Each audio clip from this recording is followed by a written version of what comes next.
Hello my friends! Today we will be showing off my new redesign for the Super Mario character known as Il Piantissimo. I have remade him in order to infuse him with African culture since he's one of the very few black characters in the Mario universe. Mario is sometimes called Mr. Video Game, and as the icon of video gaming, it would be great for his series to show more diversity. Our last video showed my art of Princess Daisy, which restored her dark skin. This video is about how Il Piantissimo, the black man of Super Mario, needs a greater presence in the series. If you're new here, welcome to the Red Spirit Mask channel, where you can learn about Africa and other world cultures, while simultaneously watching a dude ramble about superheroes and video games. If that sounds like fun to you, remember to subscribe and click that bell for more. Alrighty, so we actually have two different versions of Il Piantissimo to show you today because I have drawn him with both his mask on and without his mask. We'll be showing the redesigned mask later on in the video. But before I show any of the new artworks in their entirety, let me briefly summarize who Il Piantissimo is, for those of you who do not remember him. Il Piantissimo was one of the characters that you could meet in Mario Sunshine. Your first encounter with him is on Gelato Beach, where he'll challenge you to a race, and later on in the game that you'll find him in other spots where you can race him there too. You can see him as sort of a rival to Mario, who loves competition. Keep in mind I said rival, not villain. The villain is still Bowser. Besides Il Piantissimo's speed and Pianta costume, he is defined by his confidence and pride. And unlike modern, lame, pushover rivals in Pokemon games, he's the sort of rival that will light the competitive fire in you. Because if Mario loses a race to him, he might call Mario a pokey little flab biscuit. Damn! Now, seeing as characters like Luigi and Wario have been able to grow their personality over the years through various games, I figure if Il Piantissimo were to return, he could develop further, and since Wario has gone from an enemy to an ally to Mario, I figure Il Piantissimo could become an ally to Mario as well. Essentially, I'm saying that if they ever make a Mario Sunshine 2, Il Piantissimo should be a playable character, and frankly, he should be in the spin-offs like Mario Party and Mario Kart as well. Alright, let's talk about my new artwork, shall we? For my redesign of Il Piantissimo, I imagine that when he is unmasked, he is known simply as Issimo. Why? Because shorter names are catchier and easier for kids to say. So I'll refer to him as Issimo for most of the rest of the video. Hardcore Nintendo fans will notice that I changed his face from the Zelda Running Man / Postman to that of a more Mario-esque looking face. I did this because players were never supposed to know about the reused Zelda graphics in the game. People only know about that thanks to the work of hackers. So I feel that it was always more so just meant as a little Easter egg for the developers to know about and not for us in the general public. And with that in consideration, I figured that if Issimo were to return, he'd look more like a normal Mario character. But I suppose his eyes could still look like they used to anytime he squints. Joining him in the art is a character of my own creation named Gibo. Since Mario has Luigi and Wario has Waluigi, I figured that Issimo needs a partner too, and that's where Gibo comes in. Since Issimo is small and slender, Gibo is tall and thick. Gibo's personality is also very different than Issimo's. Gibo isn't all about that fast-paced competitive life. Gibo is super chill and likes to take things slow. I'm thinking that since Mario and Luigi are brothers, it might be fun to make Issimo and Gibo cousins. Now let's dig into the cultural inspirations here. Since Mario is Italian, I figured Il Piantissimo can be Igbo, and probably part Italian as well, considering his name is Il Piantissimo, which is derived from the Italian language. But since he's black, he should be part African, so I chose the Igbo to be his ancestral culture. Frankly, I didn't go overboard with the changes here, just enough to get across his cultural connections. For starters, let's look at his mustache. I based his mustache on the uli pattern seen on this Igbo mask. I should note that the mask represents a woman, so it's not intended as a mustache, but it does kinda look like one, so I figured it was a great source of inspiration for one of these cartoony Mario mustaches. Gibo's mustache and beard, on the other hand, were designs I just came up with on my own. Next up we got the hats. These are traditional Ozu hats, which I of course added letters to them to represent their names. Ozo caps are historically worn by high-ranking men in society who have taken the Ozo title. It is a marker of one's achievement and bestows great prestige and power. And as we all know, with great power comes great responsibility, which is exemplified in the following quote of Nz Chucks Okoyo. Ozo title confers on the holder a moral as well as spiritual obligation to speak the truth at all times and in all circumstances, to be fair and just in all his dealings, and to dispense justice to all manner of people without fear or favor. In olden days, Ozo title holders were the protectors and regulators of the traditions and laws of the land, and were the highest judges in Igbo society. There is much more that can be said about this subject, including the unusual legends about the Ozo origins. But I feel like if we delve into all that today, it would take up too much time. So perhaps we can discuss this more in a future video. Lastly, on their lower bodies, Gibo wears a variation on what would normally be an Ukara cloth.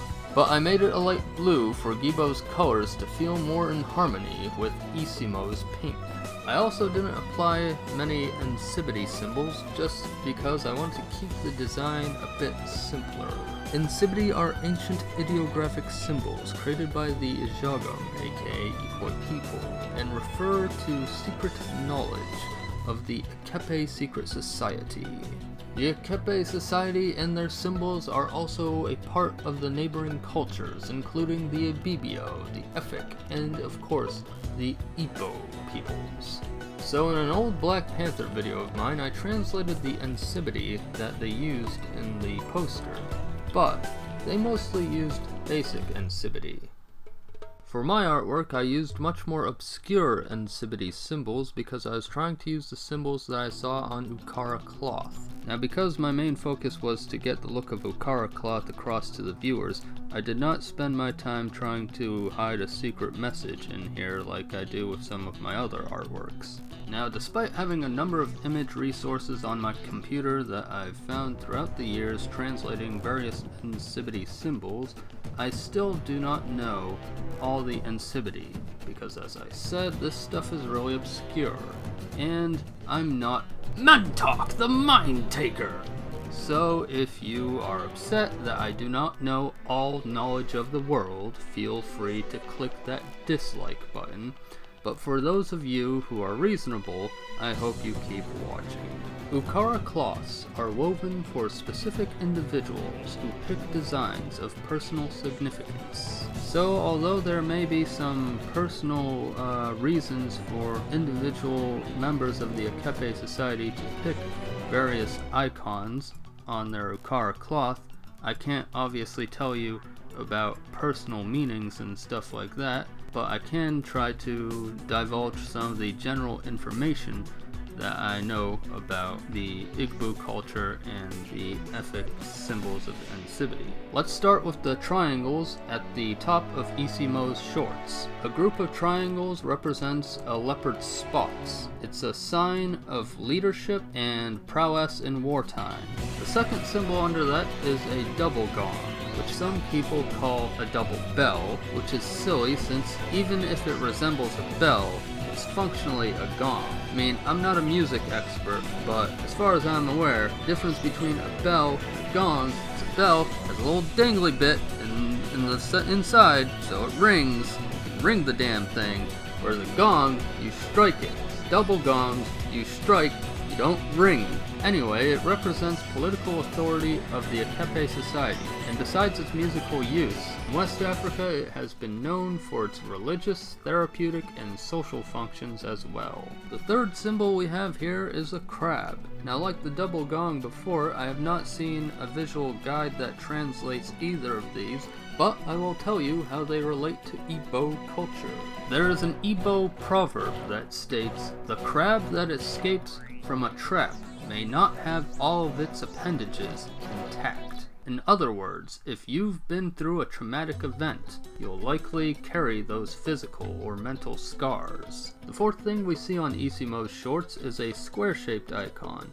Now, on Ukara class, we see a lot of these square patterns where it's squares within squares, and sometimes in the center there is just a line instead of a square. Now, the closest thing in Nsibidi symbols that I can find translated that are similar to these square patterns that are on Ukara class are the symbol for egg and slit drum. Now, as for whether that's actually what these Ukara squares are referring to, I'm not entirely certain. Like I said, I was just trying to make sure that these images read as Ukara cloth, and these square patterns are everywhere on Ukara, so that's why I put it on there. Whether it actually means egg or slit drum, I'm not 100% sure on that. Moving on to Gibo's Ukara cloth, I chose another repeating pattern similar to the triangle pattern that's at the top of Issimo's design, but unlike that triangle pattern, this pattern here, I don't have any concrete information on what it means. The symbol directly below that is an X. Now, in Nsibidi, I know of two symbols that are X's, so that if they were by themselves, it would be either speech or leopard. But because there are two lines on either side of this X, it could be some completely different symbol entirely, so not entirely certain what this is. But without the two lines next to the X, it would either mean speech or leopard. Third symbol on Gibo's Ukara cloth, like the crab and double gong that I mentioned before, I have not found a Nsibidi translation for, but obviously we are looking at a tortoise. So I can easily tell you about how a tortoise is seen in Igbo culture. The tortoise is featured in Igbo folklore as a symbol of wisdom. Its stories teach that wisdom is needed to solve society's problems, but if said wisdom is used against neighbors for one's own selfish ambition, this is unacceptable. The last circular symbol that you see on Gibo's Ukara cloth is something I simplified from an image that I will put on screen of a real-life Ukara cloth, and I simplified it so much because you gotta keep in mind that a lot of this stuff I was drawing by hand and then later transferred to the computer. The reason why something like the crab and the turtle are so much more detailed is because I actually drew those on the computer, but this symbol I drew by hand. Anyway, unfortunately, like some of the other symbols, I have not seen an Nsibidi translation for this particular icon. So as I said before, I wasn't trying to write a message with these Nsibidi symbols for this particular artwork. My main goal was just to make it so that it represents Ukara cloth. But having said that, I did have my reasons for picking the double gong, the crab, and the tortoise. The crab and the tortoise are both aquatic animals, and therefore they fit nicely into Mario Sunshine's watery theme. Plus, the tortoise is obviously slower than the crab, and that kind of reflects within the two characters of Issimo and Gibo. And as for the double gong, well, I just picked that because I like double gong music. You should listen to it sometime, it's good stuff. That said, you can certainly see Gibo as being very wise with his association with the folkloric tortoise. And you can also assume that Issimo has been through a lot of hardship in life and is still affected by his past, due to his association with the crab proverb. Alrighty, since I took the time to draw a background, let's talk about their home. What you are looking at is an Igbo compound gate. Within there you would find various buildings. The most important structure is the obi, or meeting house. It's where the head of the family had his personal altars and where he entertains guests. The other houses of the compound are for the man's wife and children, or wives and children. Polygamy was a widespread practice in olden times, though from what I have gathered, most Igbo people of today are monogamous. Moving on from there, let us not forget about the shine sprite that Issimo is holding. This looks quite different than the shine sprites from Isle Delfino in Mario Sunshine. In this land, the shines are based on ancient bronze artifacts of Igbo oku. The art of Igbo oku have been dated to around the 9th and 10th century AD, which makes them the oldest known copper alloy castings south of the Sahara. A number of Igbo oku's artworks was first discovered in 1939 by a farmer named Isaiah Anozi while digging out land for a cistern to hold water in the dry season. Later in 1959, archaeologist Thurston Shaw excavated the site and found many more ritual objects. The center of this new shine sprite uses designs found on this bowl. The Igbo oku style is known for its meticulous and refined detail. Many of the bronze objects appear to mimic everyday things, like clay, fiber ropes, or a calabash or gourd like this bowl does. This type of material mimicry is known as sequomorph. The top rays of the shine were inspired by the swirling end of this vessel in the form of a shell. This was likely a ritual drinking vessel. Atop the vessel is a leopard. Considering that leopards are usually symbols of power and authority in Africa, it has been assumed that this is the case for Igbo oku's leopard art too. And the bottom rays of this shine sprite reference this round container, specifically just the handles. The vessel itself is decorated with various animals as well as other intricate designs. Finally, let's now reveal Issimo and Gibo's masks. When it comes to Il Piantissimo, I didn't want to make any drastic changes because I want his fans to still see this character as Il Piantissimo, but I did add enough to give the mask an African feel. For one, the actual eyes of the masks are now less exposed because African masks try to hide the identity of the dancer as much as possible. He now has fake circular eyes, which kind of mimic the eyes holes of the old mask, but have a ring around them similar to some African masks. The rest of the face designs come from the same Igbo mask, which inspired his mustache. On his cheeks is the Nsibidi symbol for meeting, and the dots under the eyes are an uli pattern. The eyebrows were also inspired by this mask, but I decided to make them a line of squares to echo the dotted lines. As previously stated, this mask represents a woman. More specifically though, it depicts a female spirit who is both beautiful and virtuous. As for the little tree extension of the mask, instead of referencing Igbo artwork, for whatever reason I decided to draw inspiration from the Dogon Kanaga mask. We can talk more about the Dogon another day though, so I won't be going into detail on that. Next, let's look at Gibo's mask. His mask is very directly inspired by the Ogbodo Enyi mask, aka Igbo elephant mask. The Igbo see elephants as tough and dangerous, and they associate the animal with spiritual and political power. The masks can appear in various Igbo masquerades and had a number of roles. For example, I've read about its use during harvest festivals as well as celebrations of people's contributions to the community, and it can be used for regulating society. It's also associated with an age grade system, and in some Igbo communities, if young men do not dance with the Ogbodo Enyi mask, they will be shamed. In modern times, the mask is most often used just for entertainment. I have another really juicy bit of info about this mask, but I'm saving that for another video. You may be wondering if I did anything to Mario up this mask, and the answer is yes. A lot of these elephant masks have a face in the back. For Gibo's reverse face, I drew in a Shy Guy. It's just hard to notice due to the angle. One of the main reasons I chose this mask for Gibo is because I feel like it's easy for game devs to think up special abilities to go along with this mask.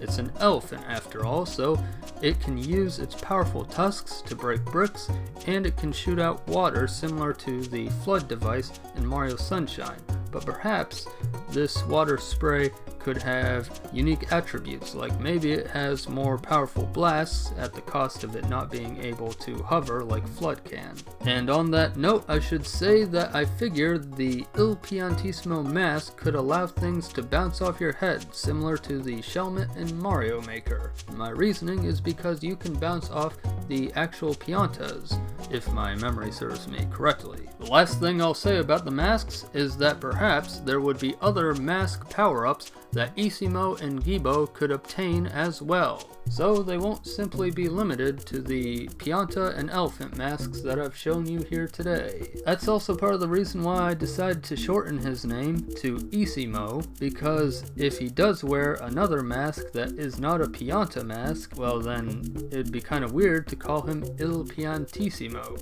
I think that his name Il Piantissimo would only make sense when he actually wears the Pianta mask. I actually drew 3 other Black Mario characters, but we won't be showing them today. I will be showing that in some future video down the line. But what I do want to end this video with is that Nintendo definitely needs to bring back Il Piantissimo. And it sure would be nice if they included some of these cultural ideas, but I kind of doubt Shigeru Miyamoto is watching this video. But you watched this video, and I hope that you enjoyed learning about the Igbo culture and want to learn more about Africa as well. If you like my channel, please share some of my videos with your friends. It can really help a small YouTuber like myself. And as always, thanks for watching, my friends.